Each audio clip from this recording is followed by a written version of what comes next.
All right. Of course, you all know that after me, Paulina will come up, and then the President of the Security Council for the month of October, Ambassador Michel Xavier Biang of Gabon, will brief you on the program of work. I'll start off with a statement on Haiti. The Secretary General is deeply concerned about the health and safety of people in Haiti following the confirmation of 2 positive cases of cholera and multiple suspected cases in the capital, Port-au-Prince. The United Nations is ready to deploy emergency response teams to support affected communities as soon as safe access is assured and fuel supplies are unlocked. The Secretary General calls for an immediate, unfettered access on the ground to facilitate the delivery of fuel and for humanitarian purposes. Fuel deliveries have been blocked at the port since mid-September, which has disrupted not only daily life for Haitian people, but also the ability and the capacity of our colleagues on the ground and the international community to respond to a compounding crisis. The Secretary General appeals to all stakeholders to work together in this time of crisis to ensure that gains made over the last 12 years in the fight against cholera are not eroded. Just to give you a bit more background on the situation in Haiti, Haiti's National Public Health Lab confirmed the cases of cholera on Saturday and as well as yesterday. Additional suspected cases are currently being investigated in the metropolitan area around Port-au-Prince, including 8 deaths from suspected cases. The cases were identified using the cholera surveillance mechanism established by the Haitian authorities and supported by the United Nations. We're actively monitoring the situation and supporting the government to mount an emergency response to this potential outbreak, focus on limiting the spread of the disease and informing the population on how to take immediate protective measures at the household levels. But our colleagues on the ground note that in the current context of social unrest and insecurity, it is imperative that these teams be guaranteed safe access to at-risk areas, including where cases have been confirmed or suspected, to help mitigate the risk of a large or disruptive outbreak of the disease. This morning, you will have seen the Secretary General spoke to you on the first day of the pre-COP meeting, which got underway in Kinshasa in the Democratic Republic of the Congo. The Secretary General said the work ahead is immense as the climate impacts we are seeing around the world. He warned that while climate chaos gallops ahead, climate action has stalled. He underscored that this is not the time to point fingers or twiddle thumbs. It is a time for game-changing, quantum-level compromises between the developed and emerging economies, and he urged leaders at the highest level to take full part in COP27 in Egypt next month. His full remarks were shared with you. Staying on the subject of COP, the Deputy Secretary General, Amina Mohammed, is in Kinshasa for the pre-COP. Speaking at the event this morning, she recognized the Democratic Republic of the Congo's critical role in working to preserve the world's second-largest humid tropical forest and called for greater international support for these efforts. She also echoed the messages delivered by the Secretary General in this building earlier. Ms. Mohammed will be in Kinshasa until tomorrow, then she'll go on to Nairobi. While there, she'll have meetings with senior government officials, and then on October 6th, she will go to Cape Town in South Africa to deliver the 12th annual Desmond Tutu International Peace Lecture. Also, staying on the subject of the DRC, UN peacekeepers responded to an attack by alleged ADF combatants in Kiamata. That's about 74 kilometers southwest of Bunia in the Ituri province. The attack reportedly resulted in 14 children dying, population displacement, and 60 homes torched. The peacekeepers, in coordination with the Congolese and Ugandan defense forces, conducting a joint operation against the ADF, deployed to the surrounding villages, forcing the attackers to withdraw. The UN mission also treated several injured civilians at the UN base in Chabi and is on standby to intervene and protect the nearby site for internally displaced people if necessary. And you will have seen that over the weekend we issued a statement in which the Secretary General condemned the attack on Friday by suspected Twirwaneho combatants against a UN peacekeeping base in South Kivu in the DRC. One Pakistani peacekeeper was killed in the attack. The Secretary General expressed his condolences to the family of the fallen peacekeepers and the government and people of Pakistan. And staying on the continent, over the weekend, we issued a statement on the situation in Burkina Faso, in which the Secretary General strongly condemned any attempt to seize power by the force of arms. He called on all actors to refrain from violence and to seek dialogue. The Secretary General expressed his full support for regional efforts towards a swift return to continual constitutional order in the country, and reiterated that Burkina Faso needs peace, stability, and unity to fight terrorist groups and criminal networks operating in the country. A quick update on the humanitarian situation in Burkina. Our colleagues on the ground are working to ensure that critical aid operations are continuing without interruption during this period of unrest. Areas where the needs are the greatest will continue to be prioritized. Humanitarian actors are calling on all parties, including national authorities, to respect humanitarian space and principles and to allow for unimpeded access of humanitarian workers to all those in need, regardless of where they are located. Respect for the distinction between humanitarian and military operations is also crucial for humanitarian partners to continue to work. We welcome the reaffirming of the exemption of closure of Burkina's land borders to the movement of humanitarian cargo, which is obviously critical. As a reminder, as of August, 4.9 million men, women, and children in Burkina Faso are in need of urgent humanitarian aid. And the humanitarian appeal for Burkina Faso for 2022 for $805 million is only 30% funded. And I was asked over the weekend and again this morning about the photos that have been circulating of UN peacekeeping vehicles being shown in Burkina during these developments. I can tell you that obviously we have no way of independently verifying the veracity of those videos and photos, but it needs to be reiterated that UN troop and police contributing countries are to use UN insignia and equipment marked with UN logo only when they are performing mandated tasks as UN peacekeepers in the context of a deployment within a UN peacekeeping operation. And clearly there is no UN peacekeeping operation in that country. I know you wanted to ask, I think, the Secretary General about Yemen at the stakeout, but did not get a chance. And I can tell you that it is disappointing to see that the parties have not agreed to the new proposal of the extension and expansion of the truce put forward by Hans Grunberg, our UN Special Envoy. However, negotiations are still ongoing and will continue as Mr. Grunberg keeps exploring options that are acceptable to both parties. The truce has directly benefited Yemeni civilians.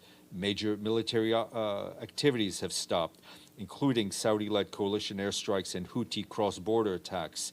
Civilian casualties have dropped significantly. Fuel imports through Hodeidah ports ease shortages, and international commercial flights out of Sana'a airport to Amman and other destinations have resumed. We urge the parties to maintain calm and refrain from provocations or any actions that could lead to an escalation of violence. We call on the parties to engage with each other and focus on finalizing negotiations. And you will have seen Mr. Grunberg issued a statement late last night on this very issue. He is currently in Amman in discussions with various parties.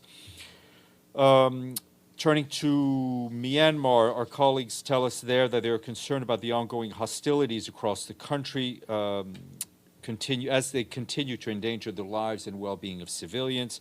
More than 1 million people have now been displaced by conflict and insecurity since the military takeover in February of last year. In Rakhine, indiscriminate attacks and the use of landmines and mortar shellings, as well as tight security measures and access constraints, are putting people's lives in danger and preventing assistance from reaching those who actually need it. Nationwide, landmines and explosive remnants of war continue to claim lives and endanger civilians. Food security is also a major concern, as many families are not able to buy enough food due to a spike in prices and of basic commodities. You will have seen over the weekend we issued a statement in which the Secretary General expressed his deep sadness at the tragic incidents that occurred at a soccer stadium in Malang in Indonesia.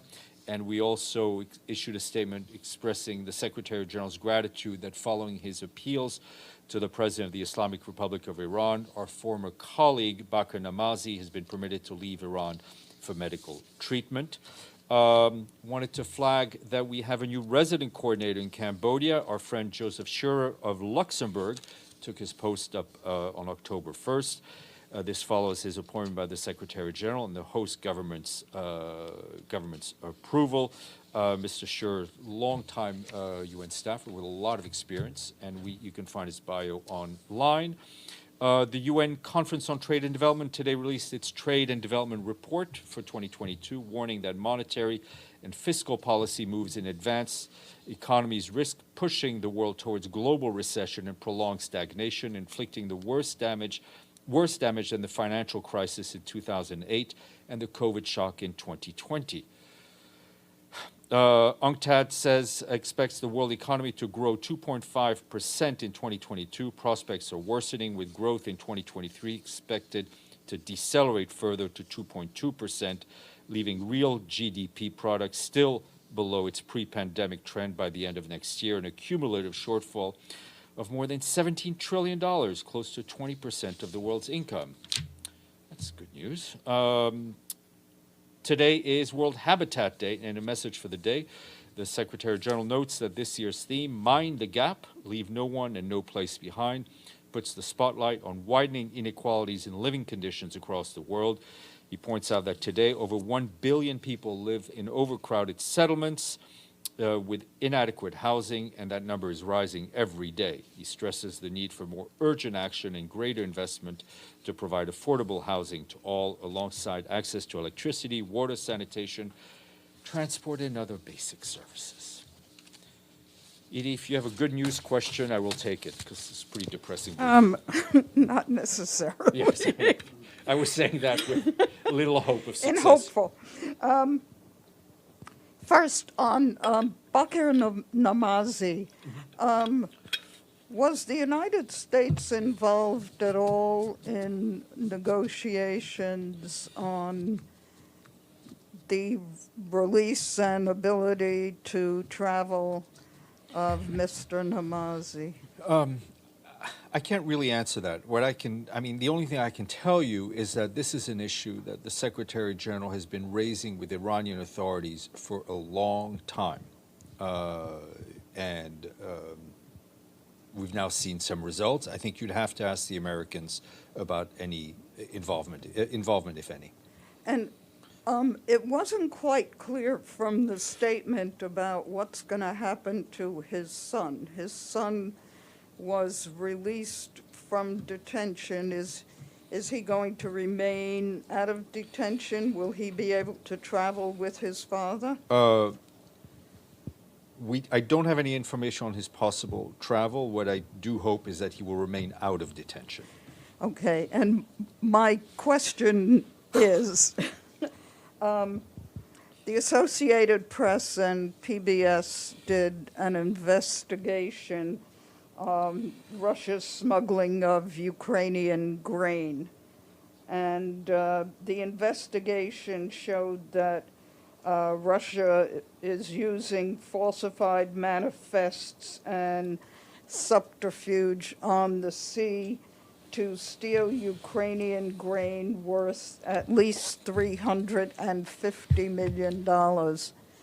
Does the Secretary General have any comment? Well, sorry?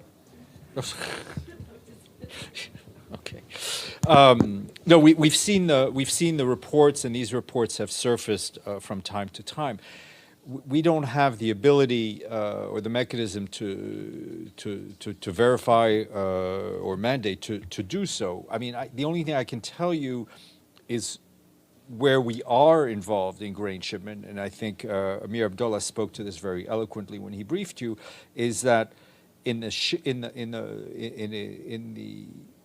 ships that we monitor leaving Ukrainian ports that stop, that stop in the Sea of Marmara where they're inspected, it is clear that we only see Ukrainian grain, but we have no way of investigating or verifying these other reports. I think it's incumbent on the private sector and governments to do so. James. Yeah, on Yemen, just looking back when the SG gave his speech to UNGA on the state of the world at the high-level week, on the ledger of things that were bad and good, there was a huge list of negative situations around the world. And Yemen was one of the few glimmers of hope that he pointed to. So can I ask, how has the Secretary-General responded to what we've seen in recent hours, the end of the truce in Yemen? Well,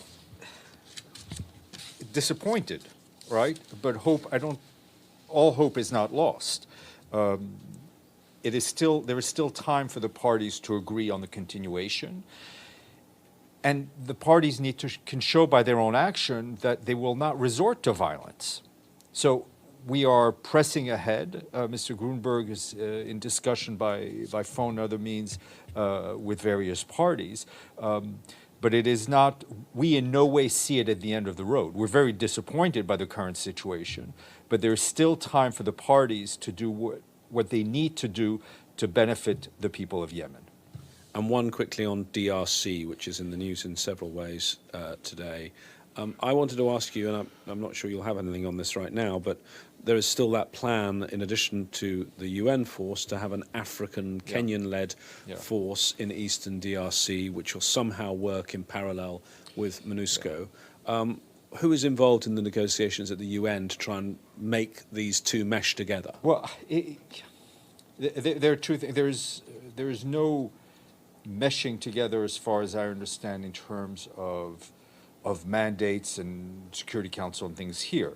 It is highly important that any forces involved and working on the ground in the DRC coordinate and work closely with the UN and with the DRC's own forces to ensure coordination at the very least. And who's at the UN in charge of our peacekeeping colleagues are keeping an eye on that on the ground. Yep. Thank you, Stéphane. I'm Natalie, Ukrainian correspondent. I have a question. Is there any comments from the Secretary General on that Russia is preparing to test Poseidon nuclear torpedo for the first time? That's the first question. And another one, yesterday in Moscow region, they started the procedure of adopting Ukrainian orphans that were forcibly taken from Lugansk region. Is there any possibility of United Nations to, not to prevent, but just stop this process? I mean, I'll look into the reports on your second part of the question. On the first part, I mean, we have no way of having any details of those claims. What we are very concerned about is any escalation of the conflict, and especially the use of nuclear weapons, which I think the Secretary General has been very clear about, and that there is no justification in any way, shape, or form in any theater to use those kinds of weapons. Maggie. Steph, the DRC attack that you mentioned, you said 14 children died. You didn't mention any adults. Why is it all children? Where was the attack on? We're trying to get some more.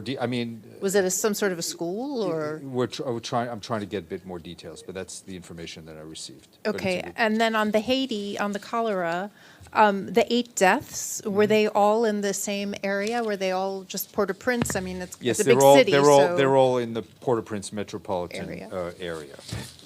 Okay. Okay, Carrie?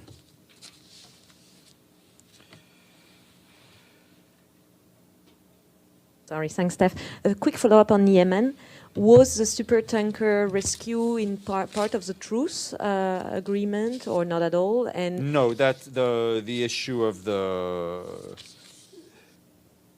the issue of the.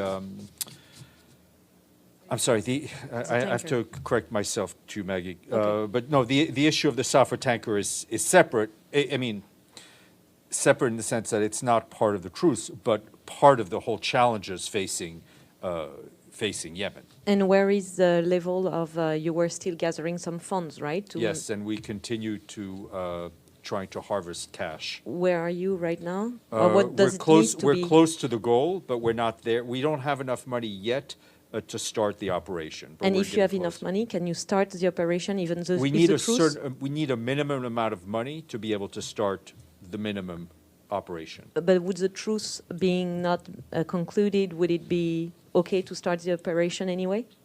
Yes, Okay. but we don't.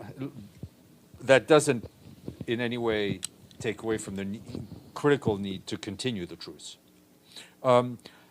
Maggie, either I misspoke or you misheard, but I should. If I didn't, it's 14 civilian deaths, not children. Yeah, I don't know. Okay. One of us. It could be either. Yeah, exactly. One of us got it wrong. I think I was just shocked because Yeah, I think yeah, I okay. heard children. Can I ask you on the safer though? During UNGA, it was announced that you raised $75 million and you could Yeah. start in weeks, and we had a whole press conference on it. Well, so let me. I'll double check. I don't know. again. And with the 38 million for phase 2, they were Yeah. not quite there on. Okay. But I thought we were It's starting. Monday, and Yeah, just, I okay. will check. We're I'm holding your feet to misspeaking the fire. all throughout the day today. Stefano. Thank you, Stéphane. Today's speech by the Secretary General, on the hand, he seems also worried that the leaders will not show up, or at least he's calling to leaders to come. So, do you have any list already? Who is coming? I think I mean, there's some that have publicly declared, but these things tend to shift closer to the date. Carrie, I stand corrected, and I did misspeak, and thank God people who know better. We do have received all the funds, and we should be starting soon. So.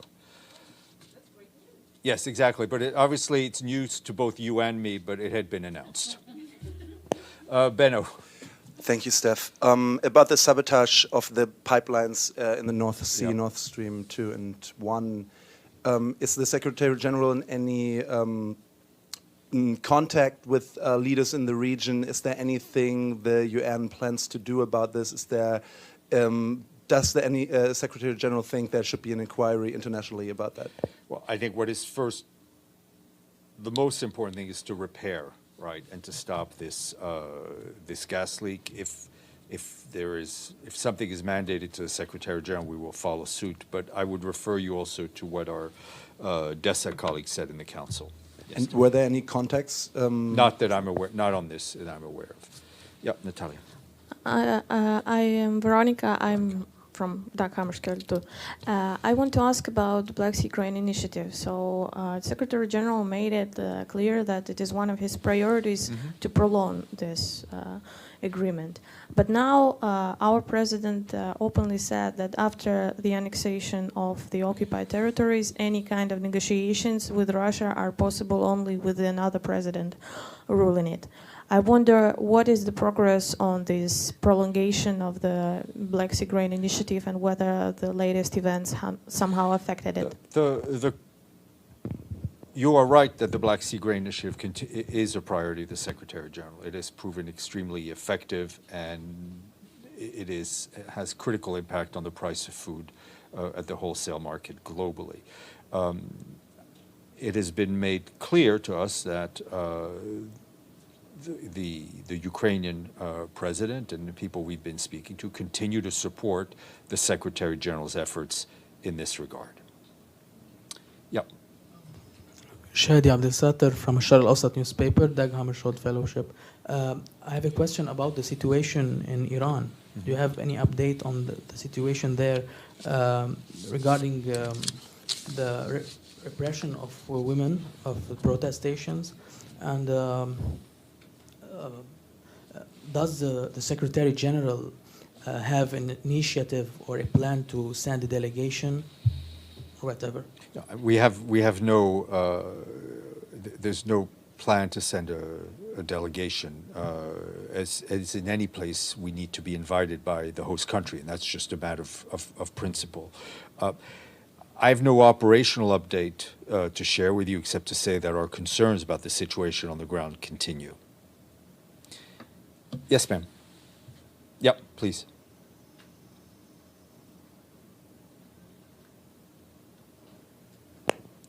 If I could just ask you to take off your mask when you ask the question. Thank you. Given what happened last Friday in city of If you could put Zahedan it a in little Iran. closer. There we go. Yeah. Go ahead. Sorry. Given what happened last Friday in Zahedan in Iran, what is the terrorist attack? What is the position and the reaction of Secretary General about this terrorist attack? Well, the only thing I would say is that people have a duty and a right to demonstrate peacefully, and authorities have a duty and a responsibility to allow them to demonstrate peacefully. Madame. Steph, I'm going to tell you what I already said. Is there a degree in the concerns? Because whether it's Iran, Yemen, Africa, or wherever, he is always concerned. But can he be deeper concerned where, like in Iran, women are killed? I mean, I think the Secretary General has expressed his position pretty clearly. He has also raised it directly in conversations with Iranian officials. He wasn't listened to. At the high, excuse me? He wasn't listened, obviously. Yes, well, because obviously. people are still getting killed. That's two separate things. There are things, Celia, if you don't mind, it's two separate things. You cannot deny the fact that the Secretary General raised the issue of human rights when he met with the president of Iran. He did so, right? That's a fact. And he's done it with various other Iranian officials. The situation on the ground is also a fact. I think we've gone through this on whether it's this and other situations. The Secretary General has certain powers granted to him through the Charter. He respects those powers. He will also continue to raise difficult issues with member states throughout the world when he feels he needs to.